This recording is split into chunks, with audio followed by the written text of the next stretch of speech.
예, 이태원 클럽발 코로나19 집단 감염 바로 오늘이 최대 고비가 될 것으로 보이는데요. 급격한 확산세는 꺾였지만 여전히 감염의 불씨는 남아 있습니다. 천은미 이대목동병원 교수와 함께 짚어보겠습니다. 안녕하세요. 안녕하세요. 예, 방금 이제 속보로 전해드렸는데요. 어제 하루 신규 확진자가 13명이 발생을 했습니다. 최근에 이제 계속 신규 확진자가 그 10명대 수준을 유지하고 있는데 어떻게 판단하십니까? 우선 최근에 이제 조금 처음에 폭발도 늘어난다고 생각을 하다가 다행히 이제 숫자가 많이 줄었습니다. 예. 그렇지만 이번 주까지는 지금 2주 잠복기이기 때문에 좀 주의를 해야 되고요. 다행히 초반에 우리가 이제 신천지 때는 방역 자체를 잘 몰라서 확진자가 좀 많이 발생을 했습니다만 그런 경험을 토대로 해서 이번에 단시간 내에 밀접 접촉자를 빨리 검사를 했고요. 네. 그 사이에도 일반 국민들께서 자가격리라든지 마스크 착용을 해주셨기 때문에 좀 확진자 수가 급격히 줄어들고 있는 것 같습니다. 예, 일단 이태원 클럽발 집단 감염의 확산세는 그래도 좀 꺾였다 이렇게 볼 수 있을까요? 네, 초반보다는 우리 걱정했던 것보다는 네. 조금 좀 잦아들고 있다는 느낌을 받고 있습니다. 예. 그렇지만 여전히 우려되는 점은 이제 클럽에서 시작된 집단 감염이 4차 감염으로까지 번졌다는 점인데 네. 이게 특히 이제 연결고리가 노래방이었다고요. 예, 예. 노래방이 생각보다 굉장히 감염의 위험이 높은 곳입니다. 우선 굉장히 작은 공간에서 노래를 하기 때문에 우리가 말을 해도 비말이 수천 개가 나간다고 되어 있는데 노래를 하게 되면 세게 말을 할수록 노래를 심하게 할수록 이게 많이 번지거든요. 그러면 그 주변에 있던 마이크뿐 아니라 모든 집기에 다 바이러스가 묻게 돼요. 네. 그러면 또 공기 중에서 이 바이러스가 최소한 8분 이상을 떠 있는다고 되어 있고 네. 지속 시간이 4시간까지 간다는 보고도 있거든요. 그럼 다음 분이 그 노래방을 이용하거나 그 노래방에 계시지 않은 분들이라도 문을 열면서 또 바이러스가 부유할 수가 있기 때문에 대단히 위험한 감염의 공간이라고 생각합니다. 예. 또 특히나 이제 도봉구 노래방 사례를 보면요. 같은 방을 쓰지 않았는데도 확진 판정을 받은 사례가 나왔습니다. 이런 네. 경우에는 지금 공조 시스템을 통해 감염된 게 아니냐 또 이런 지적도 있는데 이에 대해서는 어떻게 보십니까? 공조 시스템에서 감염이 되려면 좀 더 많은 분들이 시간차를 두고 감염이 돼야 되고요. 예. 우리가 그 그룹 콜센터를 보셨지만 그쪽에서도 공조 시스템을 통한 감염 사례는 거의 없었거든요. 그래서 그 가능성보다는 비말 감염에 의한 직접적 접촉, 그러니까 그 방에 있던 그 부유하던 에어로졸 같은 것이 문을 열면서 복도로 나와서 복도에서 흡입을 했을 수도 있고 비말이 큰 것들은 떨어지기 때문에 손잡이나 다른 집기에 묻어서 그것을 2차적으로 다른 분이 만져서 감염됐을 확률이 더 높을 것 같습니다. 예. 자, 그런가 하면은 이제 4차 감염이 더 늘지 않았으면 하는 바람인데 지금 이제 계속 4차 감염 확산이 좀 우려가 네. 되는 부분이고 지금 처음으로 4차 감염자로 확인된 그 사례가 서울 구치소 근무자거든요. 네. 그런데 접촉자 수만 수백 명에 달하고 또 여기 수용 인원만 2,000명이 넘다고 합니다. 이곳에서의 어떤 집단 감염 확산 우려는 좀 어떻게 보고 계십니까? 외국 사례를 봐도 이 교도소를 통한 집단 감염이 문제가 크게 되고 있습니다. 수백 명씩 감염이 되는데 네. 다행히 국내에서는 그 정도 감염은 없지만 또 이분이 마스크를 잘 쓰고 다니셨다면 사실은 추가 감염이 크지 않을 거로 생각이 들어요. 하지만 생활하는 과정에서 손 위생이라든지 마스크 착용이 확실하게 되지 않았다면 앞으로 추가 감염이 나올 확률도 있기 때문에 예. 집중적으로 빨리 확진 검사를 하는 것이 필요할 것 같습니다. 예. 지금 이제 추세가 이태원 클럽에 직접 다녀온 사람보다는 접촉자 중심으로 좀 지금 확산이 좀 늘고 있는 네. 추세인데 이 생활 속에서의 방역 어떻게 해야 될까요? 매번 말씀드리는 거죠. 우리가 자가격리를 하시는 분들도 보면 이렇게 이탈하다가 감염을 많이 시켰듯이 네. 타인과의 이렇게 접촉을 제한하는 게 제일 중요해요. 그렇다면 다중시설 이용을 좀 자제를 하셔야 되고 일상적인 대중교통이나 대중시설을 이용하실 때는 마스크 착용이 굉장히 중요하다는 것을 앞으로 여러 가지 지금까지 우리가 겪어온 그 생활 방역 수칙에서도 알 수 있을 겁니다. 예, 마스크 착용의 중요성 다시 한번 강조를 해주셨습니다. 그나마 불행 중 다행인 것은 교수님 앞서 말씀하셨듯이 이번 이태원 클럽과 관련해서 지금 5만 6천 명이 넘게 검사를 네. 받았는데 다행히 이제 폭발적인 지금 증가세는 좀 잦아들었습니다. 지난 신천지 사례 때와 비교해 보면 좀 어떻다고 볼 수 있을까요? 신천지 때는 우리가 이제 방역에 대해서 거의 몰랐을 때고 그분이 이제 진단이 됐을 때 이미 한 달 이상을 모르고 다 감염을 시켰고 종교 행사가 한 번뿐이 아니라 여러 번 반복이 예. 되면서 많은 분들이 접촉을 해서 감염이 많아졌던 거고요. 이번 이태원 클럽 같은 경우는 다행히 초기에 확진자를 찾았고 그 사람들 주변으로 그동안 방역의 어떤 우리가 경험을 토대로 빨리 확진자들을 찾았기 때문에 그때보다는 조금 낮은 그런 빈도를 보이고 있지만 하나 문제점이 이 신천지 때는 대구 교회를 중심으로 발생을 한 거지만 네. 이태원 클럽은 전국 각지에서 다양한 직종의 분들이 모였기 때문에 네. 그리고 또 클럽이라는 특성상 바로 지금 확진자들을 못 찾고 있는 그런 어려움이 있어서 앞으로도 뭐 3차, 4차, 5차에 산발적인 감염은 발생할 확률이 매우 높습니다. 예, 또 특히나 인구가 굉장히 몰려 있는 수도권에서 지금 발생을 했기 때문에 또 우려스러운 부분인 것 같습니다. 네. 앞서 이제 이태원 클럽에 다녀온 인천의 학원 강사로부터 감염자가 잇따라 나오면서 종교 시설에서의 감염 가능성 제기가 됐는데요. 하지만 이 교회에서 다행히 모든 신도가 음성으로 판정을 받았습니다. 관련 발언 들어보시죠.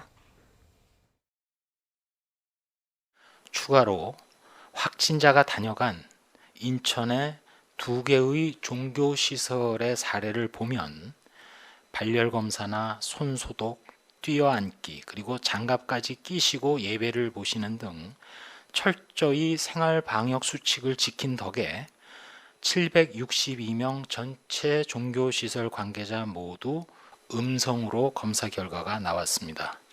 이러한 사례에 대해서도 깊이 감사드립니다. 예, 방역 당국의 이야기 들어봤는데요. 지금 오늘도 이제 주말이기 때문에 전국 곳곳에서 예배 등 종교 행사가 열리는데 이런 종교 시설의 그 모범 방역 사례가 좀 그래도 모범이 될 것 같습니다. 어떻게 보십니까? 많이들 걱정을 하셨는데 뭐 기적에 가까울 정도로 지금 확진자가 나오지는 네. 않으셨어요. 그래서 뭐 거리 뛰어앉고 마스크 착용하고 일회용 장갑을 해서 우리 선거 때랑 거의 같은 시기에 그러한 생활 방역을 한 결과 지금 두 교회에서 아무도 확진자가 안 나왔다고 합니다. 그만큼 개인 위생이 중요하다는 걸 알 수 있고요. 이번에도 이제 주말을 통해서 종교 행사라든지 예배를 보실 텐데 가능하면 뭐 비대면을 하면 좋겠지만 직접 교회에 가서 예배를 보시게 되더라도 대중교통을 이용할 때는 마스크 착용 꼭 해주시고요. 그다음에 손 씻기라든지 개인 위생을 잘 지켜주신다면 이번과 같은 이런 교회에서의 확진자가 없는 그런 좋은 사례를 나타낼 수 있을 것 같습니다. 예, 일단 이태원 클럽발 집단 감염은 오늘만 잘 고비를 넘긴다면 추가 확산은 그래도 좀 없을 거다 이렇게 전망할 수 있을까요? 좀 조심스럽지만요. 네, 이제 이태원 클럽이 확진자가 발생한 날로 이번 주 되면 한 2주 정도가 되기 네. 때문에 우리가 흔히 환자가 발생하는 그 잠복기 기간입니다. 그래서 그 잠복기가 지나게 되면 또 3주, 4주에도 확진자가 나오는 경우가 있지만 숫자가 많지 않기 때문에 나오더라도 많은 수가 나오진 않을 것으로 생각됩니다. 예.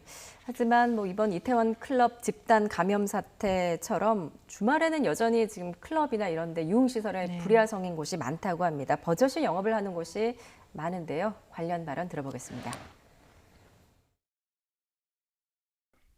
가면 줄 서고 난리예요. 안에 붙어가지고 수백 명 있다니까요.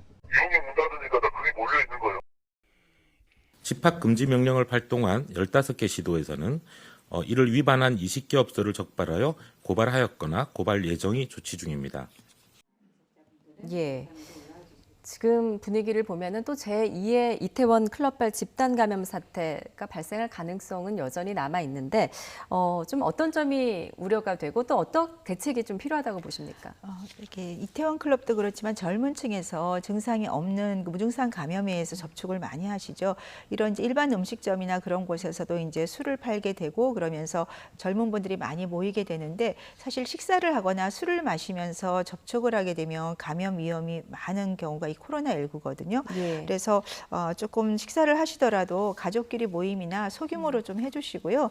술자리는 조금 피해 주시고 집에서 드시라고 하면 조금 뭐 불편하신 분도 있겠지만 예. 지금 상황에서는 건강이 더 중요하기 때문에 그런 쪽으로 조금 소규모 모임을 가져주시는 것이 필요할 것 같습니다. 예. 지금 또 하나 남아있는 불씨는 이제 자가격리자들인데요. 지금 전국의 자가격리자가 3만 5천 명을 넘어섰는데 여전히 그 무단 이탈자 지금 발생을 하고 있습니다. 이번에 이태원 클럽을 방문한 아들과 접촉했던 아버지가 처음에 음성 판정을 받았지만 자가격리 수칙을 지키지 않고 뭐 도로를 활보하다가 확진 판정을 받은 사례가 있었어요. 자가격리 답답하죠. 예. 그렇지만 2주밖에 안 되거든요. 그러니까 자가격리를 만일에 어기시게 되면 본인뿐 아니라 주변의 피해가 대단하게 많기 때문에 자가격리는 꼭 지켜주셔야 되고요. 이 자가격리를 만일 우리가 어기게 되면 법도 조금 더 강화가 됐지 않습니까? 네. 그래서 뭐 아마 자가격리 처벌을 받으시게 되면 뭐 1년 이하 징역이라든지 1,000만 원 이하의 벌금도 있고요. 뭐 외국인 경우에는 강제 출국을 당하시게 되고 재입국도 금지됩니다. 예. 그리고 추가 확진자가 나오게 되면 과실치사로 정말 형사 고발도 받으실 수 있는 그런 문제가 있기 때문에 2주간 좀 답답하시겠지만 자가격리는 본인을 위해서뿐 아니라 우리 전국의 우리 모든 국민들의 건강과 연관이 있다고 생각합니다. 예. 자, 자가격리 지침 반드시 좀 준수해 주시기를 바랍니다.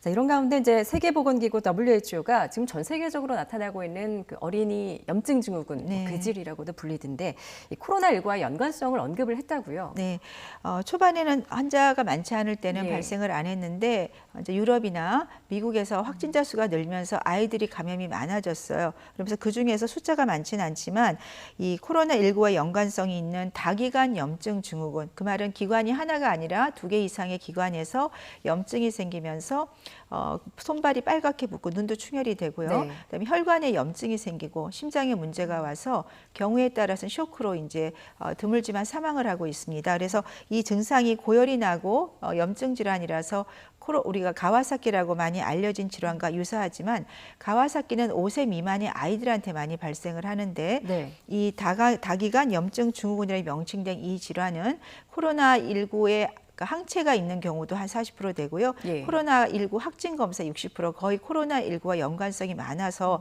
코로나19에 걸린 후에 어떤 면역 반응에 의해서 발생하는 질환일 거라고 추정을 하고 있습니다. 그래서 예. 초기에 발견을 하면 대부분 치료를 잘하면 예후는 좋은데 드물지만 뉴욕 같은 경우는 지금 3명 정도 사망을 했고요. 네. 미국 전역 지역에서 한 220명이 지금 발병을 한 걸로 알려져 있습니다. 예. 물론 국내에는 아직 확진자가 없지만 국내에도 아이들을 중심으로 확진자가 늘게 되면 20세 미만의 청소년들에서 발생을 할 수가 있기 때문에 예. 사실 학교에 등교하는 이 입장에서 우리가 좀 주의 깊게 봐야 될 중요한 질환이라고 생각합니다. 예, 지금 말씀하셨듯이 이제 곧 5월 20일부터 이제 고3 학생부터 그 등교 계약이 시작이 네. 되는데 교수님께서 어떻게 보십니까? 지금 이 단계에서 등교를 해도 될까요?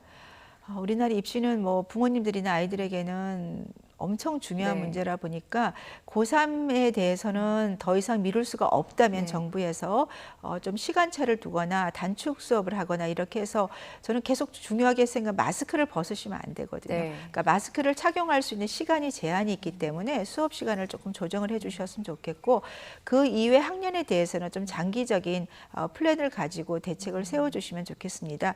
미국 같은 경우는 지금 온라인 수업으로 1학기를 대체하는 걸로 알고 있는데 우리나라도 이 코로나19가 연말에 효과적인 백신이 나온다는 전제하에는 네. 연말까지는 계속 반복을 할 수가 있습니다. 예. 네, 그렇다면 만에 하나 이태원 클럽 같은 그런 식으로 학생들 중심으로 대규모 확산이 된다면 분명히 수업을 중단할 수밖에 없겠죠. 네, 그 경우를 대비하는 대책도 이번 기회에 꼭 필요하고요.